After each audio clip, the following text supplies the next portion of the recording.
다 진화되지는 않았으나 잠깐 온 그 비로 많이 진화되었죠. 여러분 그렇게 우리가 사람이 수많은 인력이 쏟아부어도 불을 진화 못하지만 하나님 한번 빛내심으로 또 그리고 여러분 또 미얀마의 지진이 7.7의 지진이 일어나서 10,000명 이상의 사상자를 냈을 거라고 보고가 되고 있고 일본도 지금 산불로 고생하고 있고 그렇습니다. 여러분 인간의 연약함을 좀 봤으면 좋겠습니다. 그렇기 때문에 우리는 하나님을 더 의지해야 합니다. 우리는 여러분 봐보세요. 여기에도 지진이 일어나면 누가 지진 있는 곳에 있고 싶겠어요, 그렇죠? 누가 알았겠습니까? 한순간에 여러분이 쌓아 올린 것들은 다 무너진 건 순식간입니다. 그러니 늘 주님을 의지하고 살아가시길 바랍니다. 오늘 말씀을 통해서 여러분이 전하고 싶은 것이 있습니다. 모든 사람이 다 하나님의 쓰임을 받는 것은 아닙니다. 하나님의 부르심을 받은 자가 있고 로마서 1장에 보게 되면 죄 가운데 하나님이 내버려 둔 자가 있습니다. 이건 하나님이 사랑하지 않는다는 의미가 아닙니다. 하나님을 사랑하시지만 하나님의 쓰임받는 자는 다르다는 겁니다. 교회 안에도 많은 직분자가 있습니다. 직분이 있습니다. 목사의 직분이 있고 장로의 직분이 있고 집사의 직분, 권사의 직분이 있습니다. 주일학교 교사, 찬양대원, 팀장 등 여러 직책이 있습니다. 그러나 이러한 직분이나 직책을 맡았다고 해서 다 쓰임받는 것이 아닙니다. 똑같은 그릇이 있어도 그 가운데 쓰임받는 그릇이 있고 쓰임받지 못하는 그릇이 있는 것처럼 교회 안에 있는 직분자 중에도 쓰임받는 사람은 극소수가 될 수도 있습니다. 좋은 예로 성경을 보면 유능한 사람인데도 하나님께 버림을 당한 사람이 있고 반대로 무능한 사람인데도 하나님께 크게 들어 쓰임받는 사람이 있습니다. 대표적인 인물이 오늘 본문에 나오는 다윗과 사울입니다. 사울과 다윗이에요. 오늘 7절까지는 사울의 이름이 나오지만 또 13절까지 보면 다윗이 나옵니다. 다윗은 사실 여러분 용모가 왜소하고 배운 것도 없는 양치는 목동이었습니다. 여러분 생각하기에 여러분 보니까 다윗이 왕이 되었다 그러지만 사실 다윗은요 진짜 보면 볼품 없던 사람이었어요. 당시에. 그러니까 여러분 오늘 이따가 또 이야기하겠지만 집에서도 인정받지 못한 자였습니다.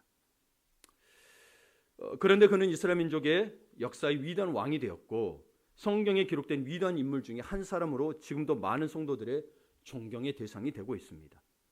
그 다음 사울을 보게 되면 사울은 누가 봐도 왕이 될 상입니다. 왕이 될 상이로다. 유명한 여러분 영화의 카피라이터가 있었죠. 관상이라는 영화에 왕이 될 상이로다 이렇게 나왔는데 사울은 실제로 매우 용모가 뛰어나고 지도자로서 골고루 자질을 갖춘 자였습니다. 처음에는 겸손까지 했습니다. 심지어 이 사람은 어떤 사람이었냐면 하나님의 영, 그 성령이 충만하여 예언도 합니다. 왕이 예언하기 쉽지 않거든요. 왕 중에 예언한 게 없습니다. 사울은 그랬어요. 보세요. 사무엘상 10장 10절에 보게 되면 하나님의 영이 사울에게 크게 임함으로 그가 그들 중에서 예언을 하니 11장 16절에 보게 되면 사울이 이 말을 들을 때에 하나님의 영에게 크게 감동되어 그의 노가 크게 일어나 나가서 전쟁에 승리를 하게 됩니다. 그런데 그는 성령을 소멸하였고 하나님께 버림을 받았습니다. 하나님은 결국 사울을 폐위하시기로 결정하고 새로운 역사를 준비하십니다. 그런데 여러분 여기 한 가지 또 놀라운 일이 뭐냐면 하나님의 계획을 미처 깨닫지 못한 선지자가 하나 있었습니다. 하나님의 계획을 미처 깨닫지 못했어요. 그 선지자가 누구냐? 사무엘입니다. 사무엘을 위대하게만 봤죠. 여러분 사무엘의 모습을 보면서 오늘 또 우리 장로님 인간의 모습은 갖춰달라 그러는데 사무엘의 인간의 모습이 드러나면서 많이 위로가 됐습니다. 그렇다고 해서 사무엘 선지자처럼 그게 나쁘다는 게 아니고 사무엘 선지자의 위대함이 또 나옵니다. 사무엘 선지자가 오늘 여러분 1절도 보게 되면 좀 이따 읽겠지만 자기가 기름 부었던 사울로 인해서 겪은 좌절과 충격으로 큰 슬픔의 무게에 짓눌려 있었습니다. 자기가 선지자로서 처음 왕을 세웠던 거거든요. 사사로서. 여러분 사무엘은 제사장이 아닙니다. 제사장으로 세웠던 적이 없어요. 엘리 제사장이 죽고 나서 그 아들도 이미 죽어버렸거든요. 그래서 하나님께서 제사장 역할을 좀 하게 하신 거고 원래는 뭐요? 선지자로 부름받았고 마지막 사사입니다. 이스라엘 민족의 마지막 사사. 지금 사사 시대예요. 왕궁 시대는 다윗 때부터 열리는 겁니다. 왕이 있더라도 온전한 왕이 통합이 안 됐어요. 통일 왕국이 안 됐었어요. 여하튼간에 여러분 이 사울로 인해 겪은 좌절과 충격, 슬픔의 무게에 짓눌려 있었는데 사무엘의 심정에 이해가 되죠. 슬픔에 짓눌렸어요. 저도 생각해보세요. 우리 중직자 중에 한 분을 제가 세웠다고 칩시다. 김호천 장로님을 제가 처음으로 교회에서 장로님을 세웠는데 여러분 이 장로님이 갑자기 하나님 말씀을 안 듣고 해서 하나님께서 갑자기 장로에서 폐위시키고 출교시켜라. 여러분 하나님 말씀에 순종해야겠으나 여러분 사무엘의 마음은 어떻겠습니까? 그 마음은 쉽지 않습니다. 여러분도 한번 동료들하고 함께 하다가 뭐 동업을 했다는데 믿는 사람이 내가 믿어서 불러온 사람이 그랬다라면 여러분의 심정은 어떻겠습니까? 네. 그럼 여러분 특별히 이 왕에 대한 거잖아요. 그러면 사무엘 선지는 어떤 마음을 가졌겠어요? 장차 이 나라는 어떻게 될 것이냐? 네. 이 민족의 향방은 어디로 갈 것인가 하는 것이 그에게 큰 염려였을 것이라고 생각합니다. 네. 그러니까 여러분 마침 요즘시 우리 시국처럼 우리들도 그런 생각을 했을 수 있겠죠. 대통령이 탄핵을 당했을 때 이 나라는 어떻게 될 것이냐? 어떻게 해야 탄핵을 해야 되는지 말아야 되는지 큰 고민에 빠지게 되는 거죠. 이건 몇 번도 여러분 우리 교회 안에도 여러분 갖기 원하는 정당이 있을 수 있어요. 근데 그건 다양성에서 여러분 포함이 되어야 되는 거지. 그것들이 여러분 서로 틀리다고 해버리면 안 됩니다. 서로 다른 것뿐이에요. 예. 그는 본인들이 추구하는 바가 다를 수 있기 때문에 그럴 수 있습니다. 정치적인 거는. 그러니까 여러분 너 나빠 이렇게 우리 정치인들처럼 그렇게는 우리는 하지 말자는 이야기인 거예요. 사무엘 선지자처럼 고민을 했겠죠, 그렇죠? 그러니까 여러분 이 사무엘의 상황이 사무엘상 16장 1절에 나옵니다. 보시면 여호와께서 사무엘에게 이르시되 내가 이미 사울을 버렸어요. 이스라엘 왕이 되지 못하게 하였거늘 네가 그를 위하여 언제까지 슬퍼하겠느냐? 사무엘은 슬퍼할 수밖에 없죠. 근데 언제까지 슬퍼하겠느냐? 너는 뿔에 기름을 채워 가지고 가라. 내가 너를 베들레헴 사람 이새에게로 보내리니 이는 내가 그의 아들 중에서 한 왕을 보았느니라 하시는지라. 여러분 1절부터 5절까지를 이제 설교를 좀 할 텐데 첫 번째 그래서 1절부터 5절까지 봐야 되는 게 뭐냐면 평강을 위함이니라. 이걸 보셔야 됩니다. 1절에서 방금 본 1절에서 하나님께서 상당히 단호하게 사무엘에게 말씀하십니다. 슬픔 가운데 있으니까 여러분 이게 놓치지 마세요. 슬픔 가운데 있다 해서 슬픔이 내 핑계가 되면 안 됩니다. 내 슬픔보다 큰 게 하나님의 능력이고 하나님의 위로고 하나님의 사랑입니다. 근데 우리는 슬픔에 우리의 매인몰 돼버리다는 거예요. 하나님의 사랑을 보지 못하고. 네. 하나님의 은혜가 더 큰데 십자가 은혜가 큰데 나는 뭐야? 늘 제 의식 속에 살아가더라는 거. 아니요. 여러분의 죄보다 하나님의 은혜가 예수 그리스도의 은혜가 크기 때문에 우리를 용서할 수 있고 우리가 용서받을 수 있는 겁니다. 그러지 못하면 여러분 용서받을 수가 없는 거예요. 네. 이스라엘 역사를 새롭게 하시고자 왕을 바꾸기로 결정한 문제인데 내가 언제까지 인간적인 연민에 빠져 슬퍼하고 있겠느냐는 단호한 나무라면십니다. 우리나라도 지금 탄핵하냐 마냐 그 문제가 아니고요. 그럼 맡겨야 돼요. 하나님 앞에. 그렇죠? 헌법재판소에 어떻게 판결하는 가는 맡겨야 되는 문제고 우리는 하나님께서 어떤 역사를 새로 하실지를 기대해야 되는 거지. 계속 이것 속에 매몰돼가지고 탄핵 당하면 이렇게 되고 탄핵 안 당하면 이렇게 되고 이렇게 여러분이 결정 지을 수 있나요? 그렇죠? 모른단 말이에요. 몰라요. 여러분. 장단점이 다 있겠죠. 어떤 게 좋고 나쁨이 있을 수 있겠죠. 우리는 모릅니다. 그러나 우리 믿는 자들은 하나님께서 새로 세우실 것들을 기대하셔야 된다는 거예요. 예. 그러니까 하나님은 슬픔에 젖어 있는 사무엘에게 그만 슬퍼해. 놈 그만 슬퍼하면서 새로운 과제를 주시더라. 새로 기름 부을 뿔을 준비해서 베들레헴 사람 이새에게 가라고 지시하신 거예요. 자기의 사명을 감당해야 되는 거예요. 여러분 슬픔 가운데 있으니 사무엘 너 말고 다른 사람 시킬 게가 아니라 뭐요? 사무엘은 이 사명을 감당해야 된다고요. 네, 그렇죠?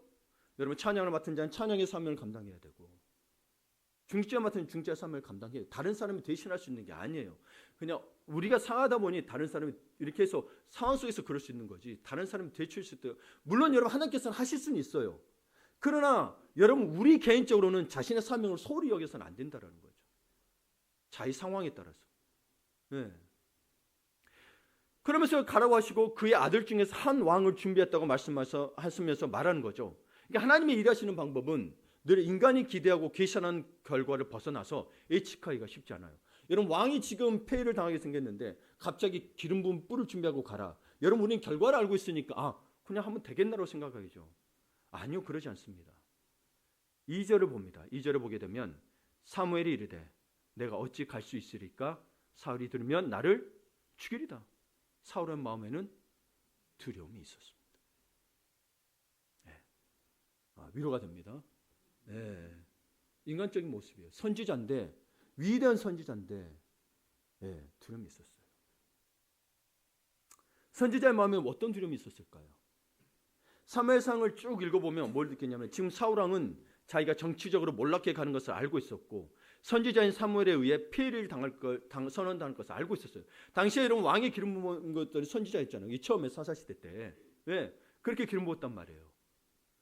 그렇게 기름 부어서 세웠기 때문에 선지자가 왕은 안 됩니다 하고 다른 사람에 가버리면 이 사람은 왕에서 떨어지는 거예요. 그러니까 여러분 봐보세요. 사무엘이 다른 사람을 왕으로 기름 부을 경우 심기가 불편한 사울 왕의 보복이 내심 두려웠던 거죠. 왜냐하면 말을 안 들었어요. 하나님 말을 안 들었어요. 그래서 뭐요? 나는 제사보다 순종을 한단 말이 이 사무엘 때문에 나오는 거잖아요. 하나님 말을 안 들어. 그 선지자 말을 듣겠어요, 여러분? 나중에 그 다윗 왕의 사건이 있으면서 그 잔인함이 드러나죠. 네. 제사장 80명인가 죽여버리죠. 70명인가.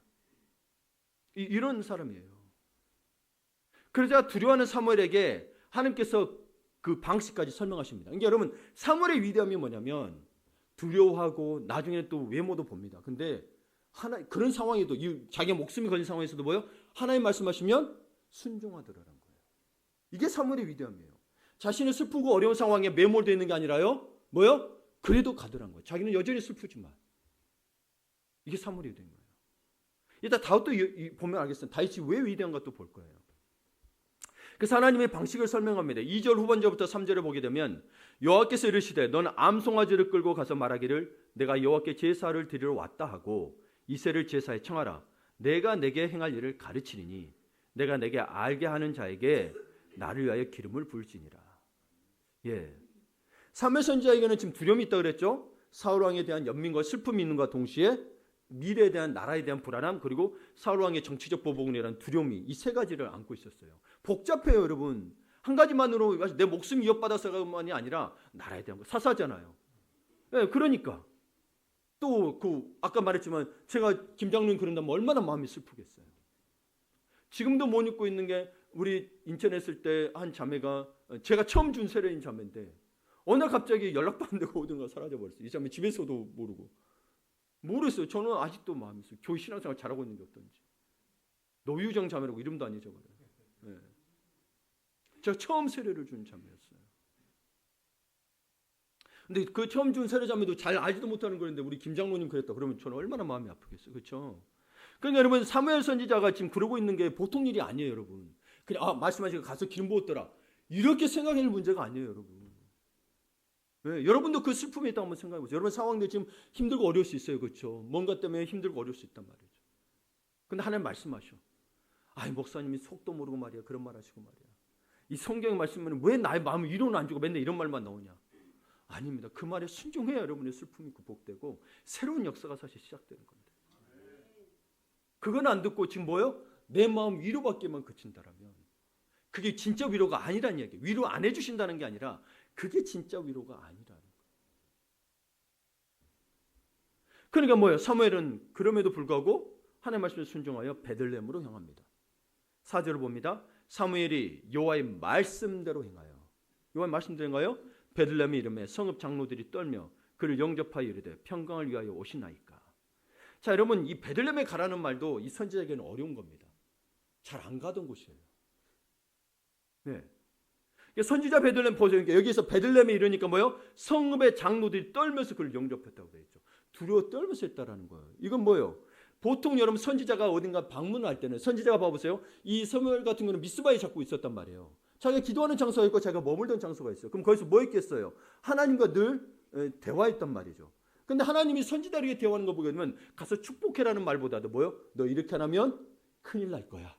징계할 거야 라는 것들이 대부분 선지자의 말입니다. 선지자들은. 제사장과 다릅니다. 제사장은 하나님 편에서 인간을 대신해서 하나님께 요청하고 축복을 요청했다라면 그리고 하나님 말씀하신 축복이었다라면 선지자는 하나님 편에서 인간에게 징계를 말하던 자들이었습니다. 완전 다릅니다. 그러니까 선지자가 왔다. 떨리겠어 안 떨리겠어요? 떨리는 거죠. 잘하고 있으면 안 와요. 못하고 있으면 왔다. 그리고 베들레헴은 사무엘이 평소에 제사 드리는 곳이 아니었는데 나타났단 말이에요. 그러니 이 베들레헴의 성읍의 장로들은 사무엘과 사울의 왕이 틀어진 관계를 이미 소문을 통해 알고 있었던 거예요. 이게 떨린 일인 거죠. 만약 우리도 뭐요? 사울 왕에게 보복당할 수 있는 거죠. 정치적 숙청을 당할 수 있다라는 거예요. 네. 그러니까 떨면서 그러면서 묻는 거죠. 뭐라고 물어요? 떨리니까 평강을 위하여 오시나이까. 그러니까 5절에 사무엘 선지자가 뭐예요? 이르되 평강을 위함이니라. 자, 이 평강. 여러분, 사무엘 선지자는 사실 인류 어느 시대에도 해결할 수 없었던 근본적인 문제, 두려움을 걷어내고 진정한 평강을 준비하기 위해 베들레헴에 찾아왔습니다. 평강. 그리고 이곳에서 예배드리고, 그러면 보시면 5절에 오게 되면 성결하고 제사를 드린 다음에 이곳에서 다윗에게 기름을 붓습니다. 이새의 뿌리 곧 다윗의 혈통을 통해서 평강의 왕이 오신다는 거였고, 실제로 예수님께서 이 땅에 오셔서 평강의 왕으로 오셨죠. 하나님과 우리 사이를 회복시키는 평강의 왕으로 오셨어요. 예, 그게 진정한 평화예요, 우리에게. 이건 인간 아무리 평안해봤자, 여러분 아무리 미국하고 조약을 해봤자 뭐요? 관세로 조약을 깨트려 버린 거거든요. 예, FTA도 했었고 다 했는데 깨트려 버리는 거예요. 여러분, 인간관계는 평화가 있을 수 없어요. 자국 이익에 따라서 평화는 다 깨집니다. 그 여러분 심사숙고 깊이 생각해 보니까 인류의 보편적이고 종합적인 문제는 두려움인 거예요. 두려움. 없어도 두렵고 있어도 두렵습니다. 있으면 없어질까가 두렵고, 없으니까 뭐예요? 없으니 두렵고. 또 생각해 보세요. 있다 하더라도 화려하고 안락한 집에서 거기에서 산들 날마다 공포와 두려움에 묶여 산다면 그 삶이 행복하겠습니까? 네. 우리 또 폭삭 속아 쓰다 보니까 여기 짧게 자르봤어요. 마을에 부상길이 이 사람 그래도 돈이 많았어. 근데 그 집에 아내는 뭐예요? 숨죽이며 살았죠. 폭력을 당하기도, 술 취하면 남자 맨편 맨날 바람 피우고. 행복한가요? 부족한 없어. 그러나 여러분 애순이와 관식이는 뭐예요? 그렇게 힘들었어도, 네, 없었어도. 또 생각해 보세요. 우리 요즘에 부부가 열심히 살잖아요. 평생을 벌어서 넓고 좋은 집에 살게 됐다 해도 그 소유한 부 때문에 부부 사이에 갈등이 생기고 양보와 배려가 사라져 서로를 투명인간처럼 취급하더라고요. 보지도 않아요. 이혼 숙녀 캠프 보셨어요? 여러분 보시면 여러분 보지도 않습니다. 무시하면 무시했지. 과연 행복한 가정일까요?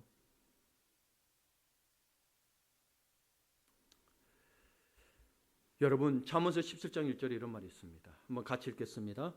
말은 또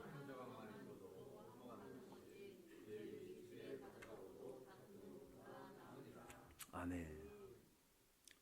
여러분 삼성그룹 회장 이정이라고 행복할까요? 앞으로 미래 기업 생각하면은 지금 봐보세요. 반도체 삼성 주가도 엄청 떨어졌던데 본인도 고민이 되는 거예요. 본인은 먹고 살 걱정은 없겠으나 있어도 고민이 없어지니까. 그럼 그렇다고 해서 만약에 이정 회장이 여러분 그 삼성그룹 정리했다고 칩시다. 그럼 삼성그룹에 매달려 있는 수많은 가정들과 그 딸려 있는 가정들은 어떻게 할 거냐는 거예요. 여러분 있어도 걱정 없어도 걱정. 그러니까 종합적으로 제가 곰곰이 생각해 보니까 돈 하는 세상에서 인류의 문제는 물질의 문제 같아 보여도 결국은 마지막은 평안의 문제라는 거예요. 무슨 말이냐면 돈 했던 것도 사실 평안을 위함이었잖아요. 잘 살아보려고 평안하게. 근데 여러분 봐보세요. 부모들 열심히 살았지만 자녀들하고 시간을 못 보냈어. 자녀를 위해서 했지만 자녀들은 뭐예요? 돈보다도 함께 해주기를 원했던 거죠. 그러니까 나중에 뭐예요? 버림받고. 열심히 했지만 병은 얻었고 돈 했지만 뭐예요? 아내와 가정에게 버림받기도 하고. 또 여러분 그렇다고 해서 여러분 돈으로 여러분 문제들이 다 해결된다. 돈으로 평안하다. 그 가짜 평안이죠. 돈 없으면 어떡할 건데요. 여러분 돈 없이 돈이 있어도 못 고치는 병들도 많고, 그렇죠. 돈 있어도 관계가 훼손되지가 않아요. 오히려 돈 있으니까 뭐예요? 그것 때문에 빌려줬더니 관계가 깨지더라는 거예요. 네. 네. 안 갚은 사람들이 수두룩하죠, 그렇죠. 그런 거예요. 인생이 그래요. 그러니까 여러분 결국엔 돈의 문제가 아니고 평안의 문제인데 이 평안의 문제를 그럼 인간이 해결할 수 있느냐? 사실 여러분 인간들도 평안하게 살기 위해서 내가 미운 사람이 있다고 해서 여러분 내 마음에 용서해야지 했고 용서했어. 근데 내 마음에 미움이 사라지던가요? 안 사라진다니까요. 안 사라져. 이 사람 또 그럴까 봐 의심하고 용서하지 못하고 살아요. 네. 그러니까 여러분 우리가 정말 하나님과의 관계 때문에 관계 문제를 해결하지 않으면, 죄 문제를 해결하지 않으면 여러분 우리에게는 평안이 없습니다. 내가 평안한, 그러면 사는 거 관계 안 갖고 산다고 해서 여러분 평안하던가요? 여러분 거기에 무료하고 재미없고 아무 목적 없이 살아가는 그냥 삶이 돼버리는 거예요. 그렇죠? 여러분 봐보세요. 결국에는 하나님과 관계 문제를 회복하셔야 돼요. 내 마음에 아무리 용서하고 싶다 해도 내가 용서되는 게 아니에요. 하나님의 예수 그리스도의 사랑이 들어와야 내 마음에 미움을 몰아낼 수 있지. 안 그러면 모임도 못 몰아내요. 용서도 안 돼. 용서하려고 해도 용서가 안 돼. 내가 왜 용서해야 돼? 내가 뭘 잘못했다고. 그렇죠? 그래서 예수님께서는 평안을 위해 우리를 구속하신 거예요. 십자가의 은혜로 우리를 구속해 주신 거예요. 고린도후서 5장 17절에 보게 되면 그 구속을 인해서 누구든지 그리스도 안에 있으면 새로운 피조물이라. 이전 것은 지나갔으나 보라 새 것이 되었도다. 18절에 모든 것이 하나님께로서 났으며 그가 그리스도로 말미암아 우리를 자기와 화목하게 하시고 또 우리에게 화목하게 하는 직분을 주셨으니 곧 하나님께서 그리스도 안에 계시사 세상을 자기와 화목하게 하시며 그들의 죄를 그들에게 돌리지 아니하시고 화목하게 하는 말씀을 우리에게 부탁하셨느니라. 18절에 보면 모든 것이 하나님께로 났어요. 그리스도로 말미암아 우리를 자기와 화목하게 하시고 우리에게 무슨 직분을 주셨다고요? 화목하게 하는 직분을 주셨어요. 장로, 권사, 뭐 어떤 직분, 평신도라도 직분이 없더라도 뭔 직분을 주셨다고요? 화목하게 하는 직분. 그래서 하나님께서 우리를 구속하여 새 것으로, 새 사람으로 만든 이유는 뭐냐면 화목하게 하는 직분을 맡기 위함인 거예요. 주님이 우리 그리스도인에게 주신 직분은, 여러분과 주에게 주신 직분은 화목하게 하는 직분입니다. 내 말 안 들으면 저주받을 거야. 이런 데 절대 가지 마세요. 그게 무슨 화목입니까? 네. 화목은 반드시 희생이 필요합니다. 예수님이 희생하셔서 하나님과 관계를 회복했죠. 그러니까 예수님의 십자가의 지심은 우리 죄를 위해서 십자가의 지심인 건데 그 목적이 뭐라고요? 하나님과 화목하게 되기 위해서. 죄 문제가 안 되면 하나님과 관계를 회복을 못해. 거룩하시기 때문에.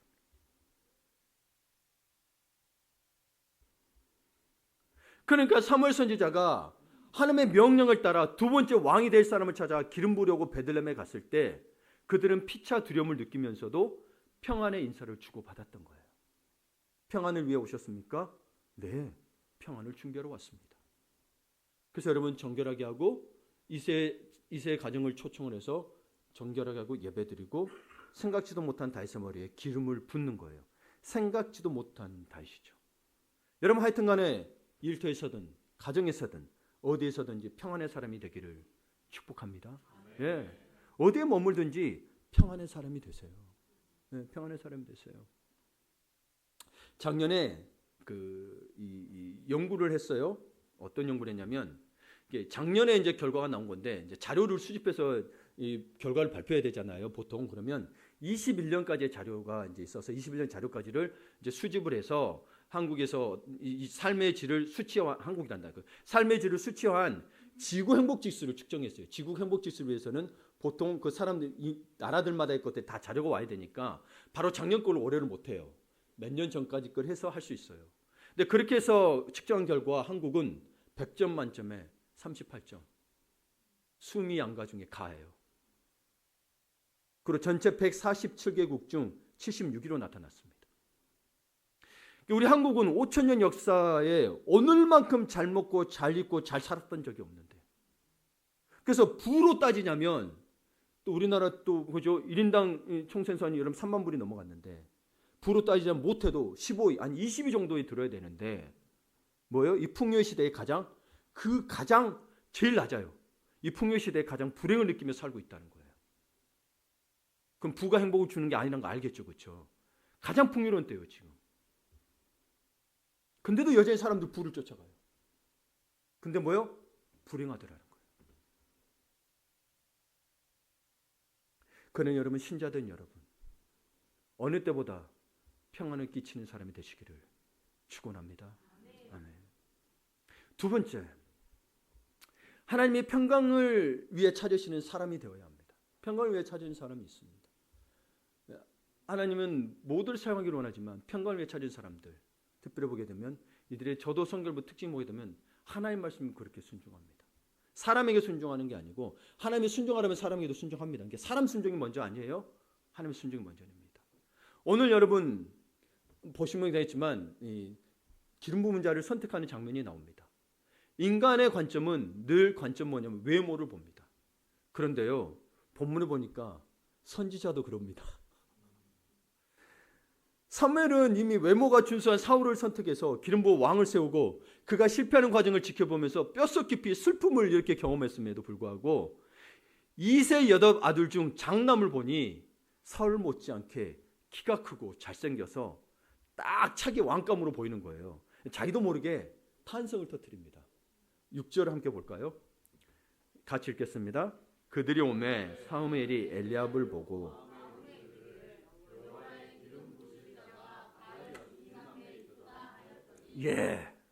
그들은 7 아들을 말해요. 원래 8인데 지금 다윗이 빠져 있어요.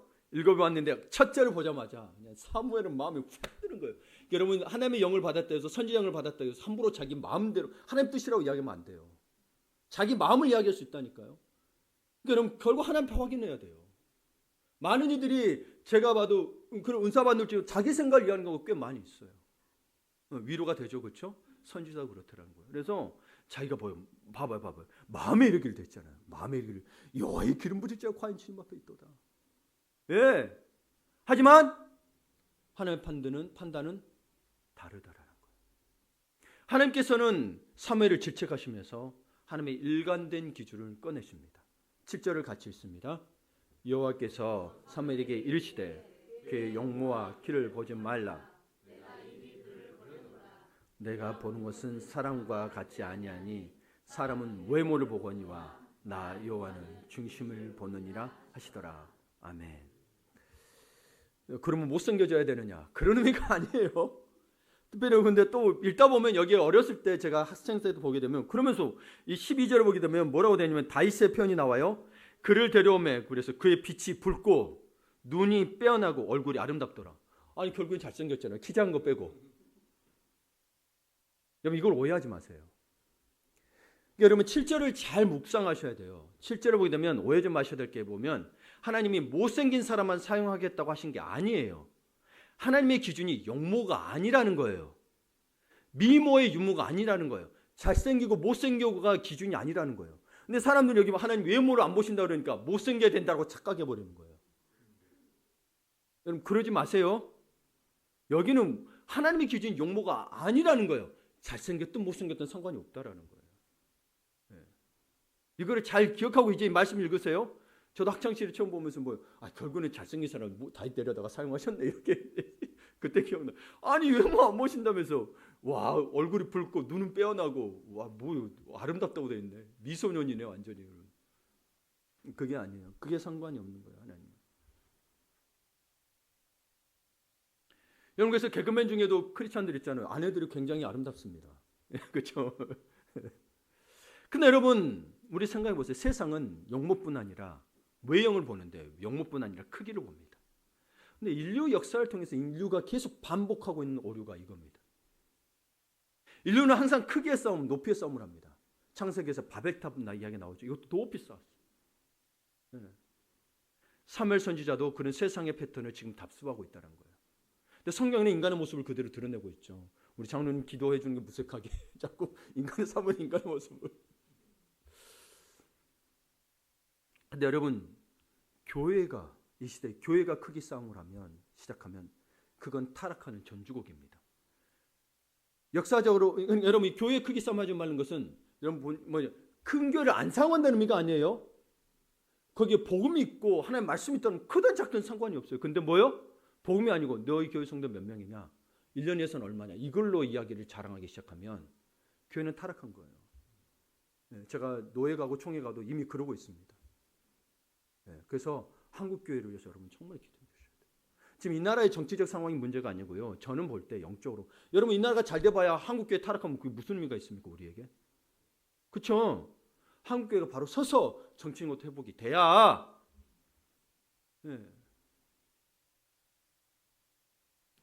여러분 교회 큰 교회가 나쁘다는 의미가 아니에요. 아까 말했죠. 외모도 뭐요? 잘생긴 모습의 기준이 아니라 외모를 안 보신다는 거예요.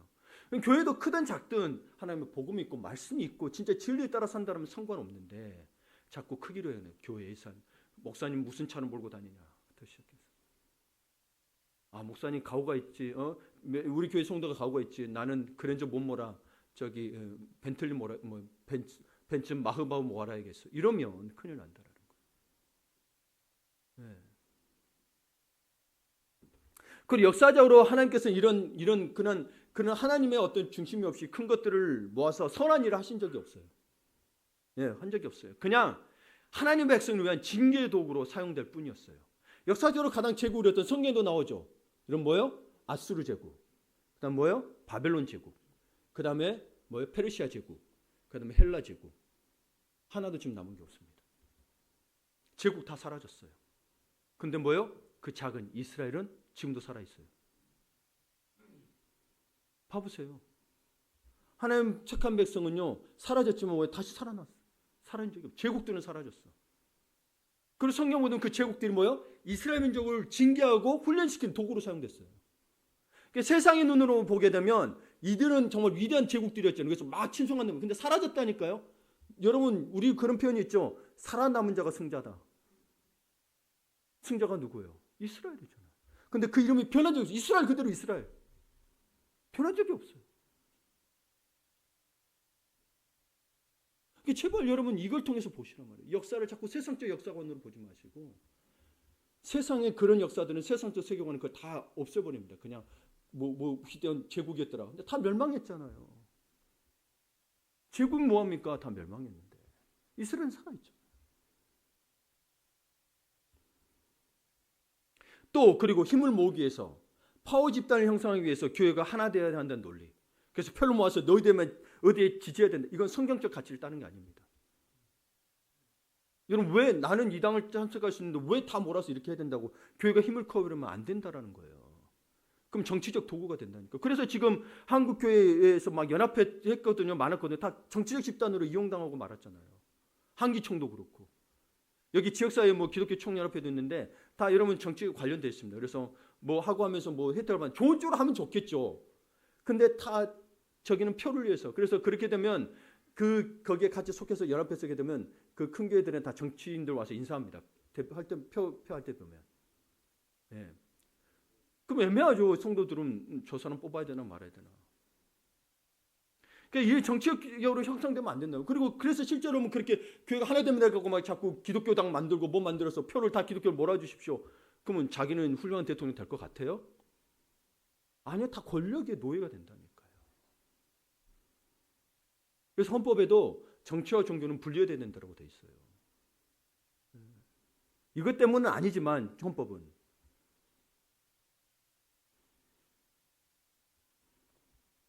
그게 이렇게 어려운 때라는 거. 우리나라도 지금 그렇다라는 거예요.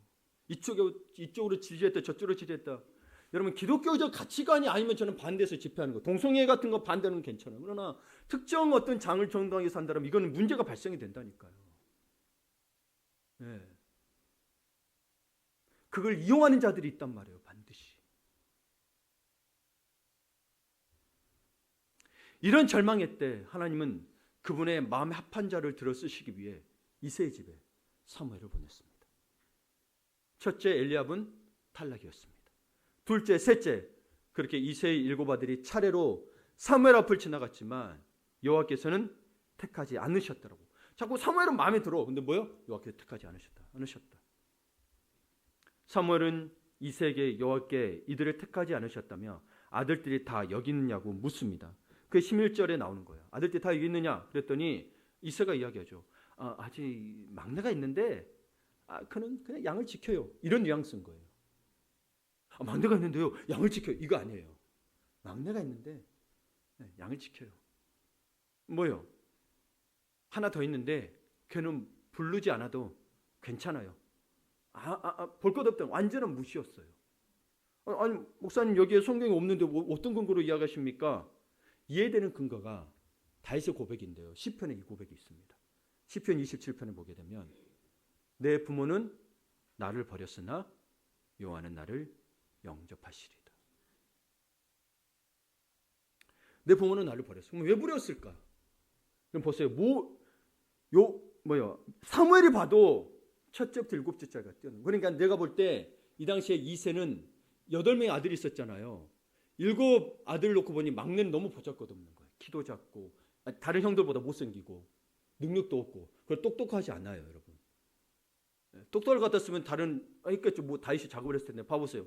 우리아를 더 뻔한데 보내가지고 죽이게 만들잖아요. 그리고 다윗을 여러분 이야기를 쫙 공부해보면 다윗이 똑똑했던 기억이 없어요.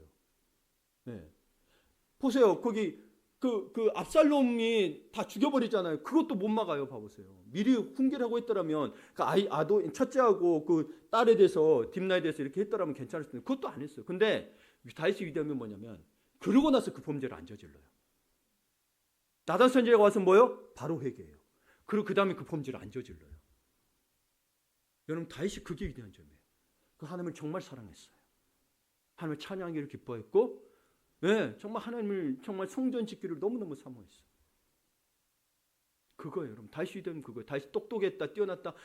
정말 위대. 여러분 아니에요. 다윗이 그러지 않았어요. 다윗이 한 게 있다면 저는 볼 때 용감하다는 거 하는 거예요.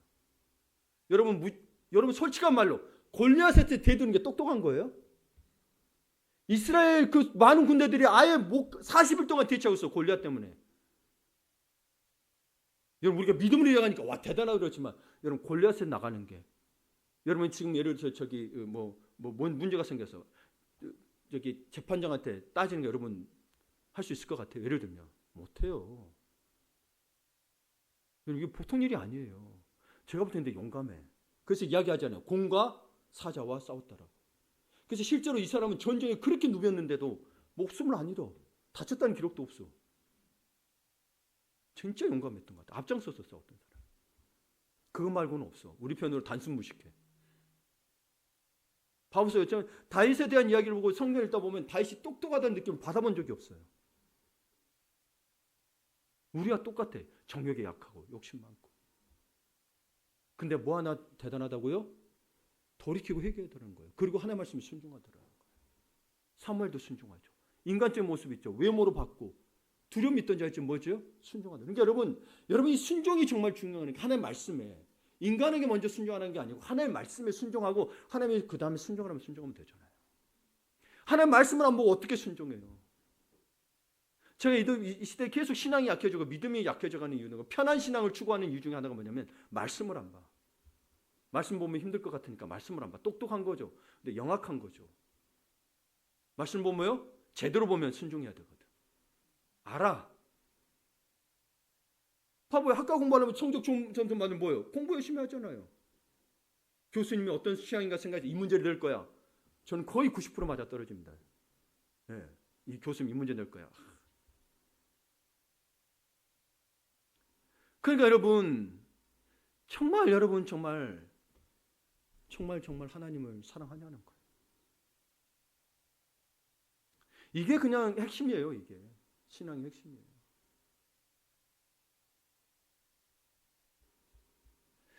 하나님은 능하고 강하고 지혜롭고 풍족하고 존귀한 자들을 들어 사용하시는 것이 아니라 우리처럼 부족하고 나약하고 천하고 가치 없고 기대할 수 없는 자들을 들어 사용하시기를 기뻐하십니다. 그런 하나님이시니까 우리가 그분께 소망을 드는 거예요. 하나님의 어리석음이 사람보다 지혜롭고 하나님의 약하심이 사람보다 강합니다. 근데 이 말에 모순이 있습니다. 바울이 이야기하는데 모순인데 뭔 모순이냐면 하나님은 원래 어리석음과 약함 자체가 없으신 분이에요. 근데 뭐요? 인간하고 비교하다 보니 하나님의 뛰어나심을 표현하다 보니 이렇게 표현한 거예요. 그러면서 고린도전서 1장에 보게 되면 이야기를 하십니다. 형제들아 너희를 부르심을 보라. 육체를 따라 지혜로운 자가 많지 아니하며 능한 자가 많지 아니하며 문벌 좋은 자가 많지 아니하도다. 여러분 세상에도 이거 1, 2%밖에 안 되죠. 문벌 좋지 지혜롭지 뭐요? 능하지. 여러분 이런 사람 세상에 진짜 극히 드물죠. 그렇죠? 근데 27절에 그러나 하나님께서 세상에 미련한 것을 택하사 지혜 있는 자들을 부끄럽게 하려 하시고 세상에 약한 것들을 택하사 강한 것들을 부끄럽게 하려 하시며 하나님께서 세상에 천한 것들과 멸시받는 것들과 없는 것들을 택하사 있는 것들을 폐하려 하신다니 이는 아무 육체도 하나님 앞에서 자랑하지 못하게 하려 하십니다. 이것이 하나님의 통치 스타일입니다. 하나님 나라의 통치 스타일이에요. 인간과 완전히 다르죠. 인간은 문벌 좋고 능하고 지혜롭게 해야 되죠. 근데 누가 있다는 거야? 자기가 있다는 거예요. 자기가 있다는 거예요. 그래서 약한 자들, 연약한 자들 안 돌아봅니다. 여러분 저 정치인들 우리 백성들 힘든 거 장사하신 분들, 사업하신 분들 돌아보던가요? 매일 계속 바꾸고 장사분들 힘들어요. 대출 이자 안 하나요? 여러분 얼마나 서민들 고생합니까?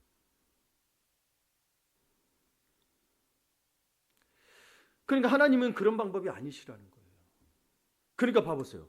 미련한 자, 약한 자, 천한 자, 멸시받는 자, 없는 자들 택하셨다. 그러면 여러분 보세요.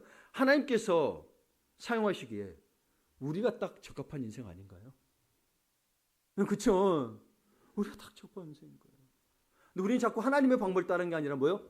문벌 좋게 만들고 똑똑해지려고 그러고 그 스펙 쌓으려고 그러고 이게 하지 말라는 의미가 아니에요. 이걸 추구하는 거를 이것이 최종 목표가 돼서 이야기하는 거예요. 네.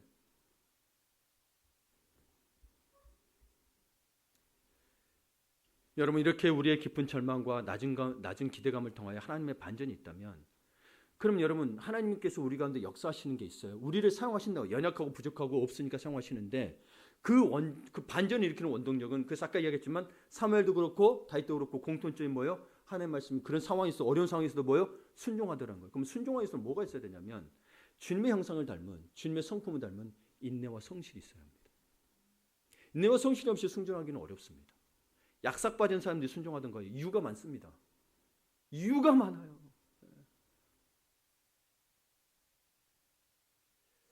그러니까 포기하지 않는 인내와 지속적인 성실이 반전을 만듭니다.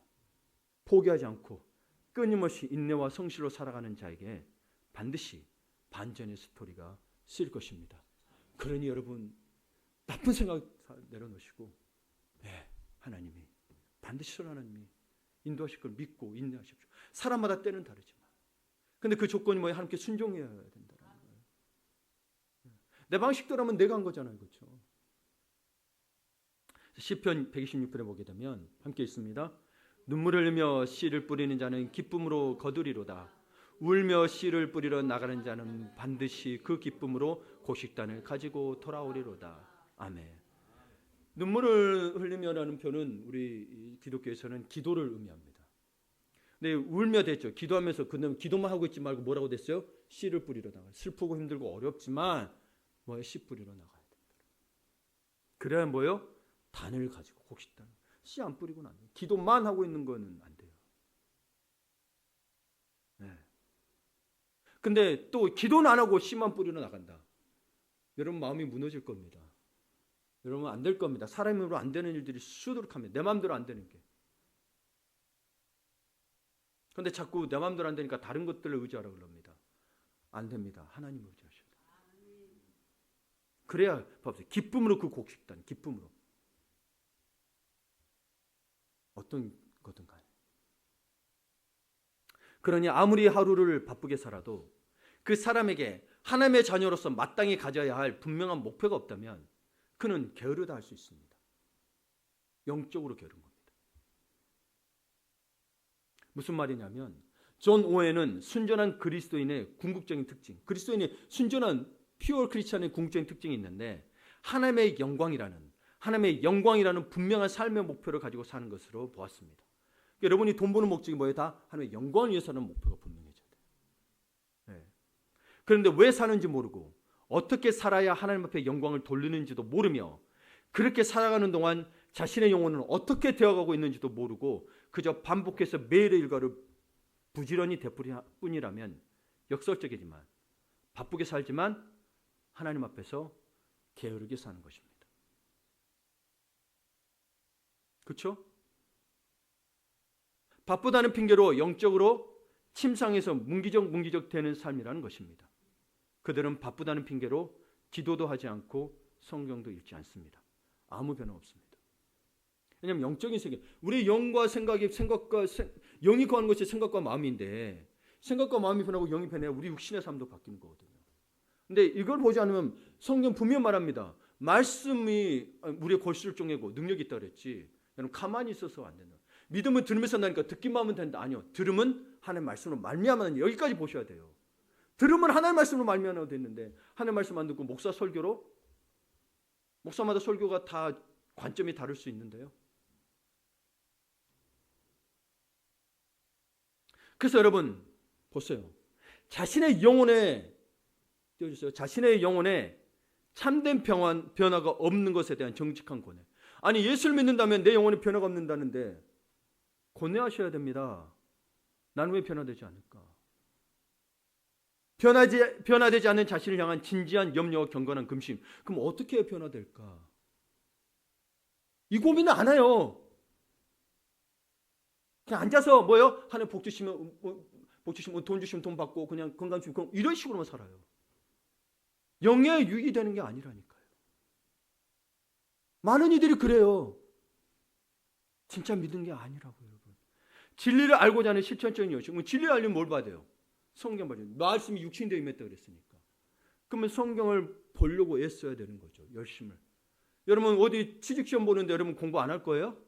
자격증 시험 보는데 그냥 시험 안 보고 그냥 시험 보면 합격하나요? 하물며 여러분 진리를 알고자 하는 마음이 없다라면 나는 길이요 진리요 생명이라고 그랬는데 또 그것을 도우시는 하나님 은혜에 대한 사모함이 없는 삶은 종교생활이지 신앙생활이 아닙니다. 이걸 하나님이 도우신다는 그 은혜에 의지해서 우리 기도하는 거예요. 이게 내 힘으로 안 되니까. 그렇게 없다라면 여러분 종교생활인 거지 신앙생활이 아니라는 거예요. 네. 그럼 거기에 하나님이 응답하셔도 응답도 모르고 뭐 아무것도 몰라요, 여러분. 그냥 자기 역할 부모로서의 역할도 감당 못하고 직분자의 역할도 감당 못하고 아무것도 못하게 됩니다. 그러니까 이렇게 사는 신자는요, 세상 사람들은 부지런하게 세상에서 정말 부지런하거든요. 열심히 아파도 나오고 일하거든요. 부지런하다 인정받아도 하나님 보시기에는 부지런함으로 가정한 영적 게으름으로 보이는 겁니다. 말씀을 마무리 짓습니다. 하나님의 반전, 하나님의 감동을 기대하는 것은 기복신앙과는 다릅니다. 이것은 신앙의 문제입니다. 여러분 보세요. 나의 절망도 나의 힘듦도 하나님의 능력에 비하면 아무것도 아니잖아요. 그럼 하나님 의지하면 되는데 뭐요? 나의 힘듦, 나의 어려움이 자꾸 핑계가 된다는 거예요. 그러면 이제 기복신앙을 바라는 거예요. 나 힘드니까 하나님 그냥 이거 채워주세요. 이거 채워주세요. 진짜 신앙의 문제로 가는 게 아니고 뭐요? 물질의 문제로 가는 거예요. 진짜 평안의 문제로 가는 게 아니고 뭐요? 내 여기에서 삶, 이 땅의 삶의 해결 문제만 보려고 그런 거예요. 하나님의 은혜가요, 나의 아픔보다 크다니까요. 안 그러면 우리 위로자가 될 수가 없어요.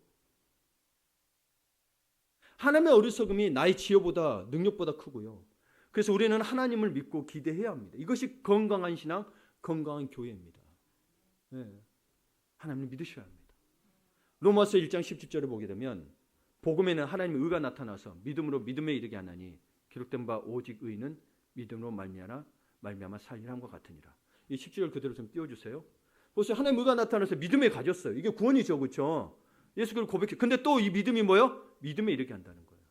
그 믿음이 뭐요? 믿음으로 말미암아 살리라는 거예요. 여러분께 구원 받았다는 그 믿음으로 말미암아 그 가운데 거하면 또 주님이 주시는 믿음이 있어요. 진짜 하나님의 나라를 향해 가는 믿음이 있어요. 이 믿음을 받아야 살아가는 거예요. 그래서 믿음으로 말미암아 산다는 거예요. 여러분 그냥 사는 게 아니에요. 믿음 없이 사는 건 뭐예요? 죽은 믿음과 같다라는 거예요. 아니, 죽어 있는 것과 같다라는 거예요. 무덤에만 안 들어갔지 죽어 있는 것 같다라는 거예요. 진짜 믿음 가지세요, 제발. 진짜. 그래서 이 믿음으로 구원받고 이 믿음이 또 믿음에 이르게 하야 여러분의 삶의 변화가 오는 거예요. 그리고 그 열매를 맛볼 수 있는 거예요. 근데 이 믿음은 내려놔 버리고 자꾸 그냥 한번 그것을 끝 그리고 하나님 말씀에 더 이상 예배도 그냥 대충 드려 자신의 맡은 직분도 대충 해. 여러분 생각 직장 생활의 사장이라면 그런 사람들 계속 직원을 쓸 수 있겠어요? 하물며 하나님 앞에 위대하신 하나님 앞에 어찌 그것들을 핑계 삼는단 말이에요. 그래서 그 믿음으로 살아가면 그 가운데 하나님 나라가 임하는 거예요. 그래서 하나님 나라는 뭐라고 되어 있냐면 로마서 8장에 의와 평강과 희락이라고 그랬어. 그럼 뭐예요? 평강. 하나님의 나라의 평강이 여러분에게 있게 되는 거예요. 네. 그러면 여러분 다 인간은 실수하고 실패할 수 있다 할지라도 하나님은 결코 실수나 실패가 없는 분입니다. 앞이 보이지 않는 인생길, 답이 안 나오는 삶의 자리일지라도 하나님의 절대 주권을 믿으며 실패같이 여겨지는 그 자리. 여러분 지금 실패 같은 삶일 수 있잖아요. 그렇죠? 여러분 느끼는데. 근데 하나님은 나는 실패한 거예요. 그러나 하나님 실수 안 하신다니까. 하나님은 실수 안 하시겠지 하고 묵묵히 그 길을 가시기 바랍니다. 이것이 우리에게 주신 믿음의 삶의 평화예요. 인내와 성실이 있어야 가능한 거예요. 오늘 우리에게 주어진 소중한 시간을 하나님 앞에서 금처럼 귀하게 여기고 붙들고 최선을 다해 살아내시기를 기도합니다. 아멘.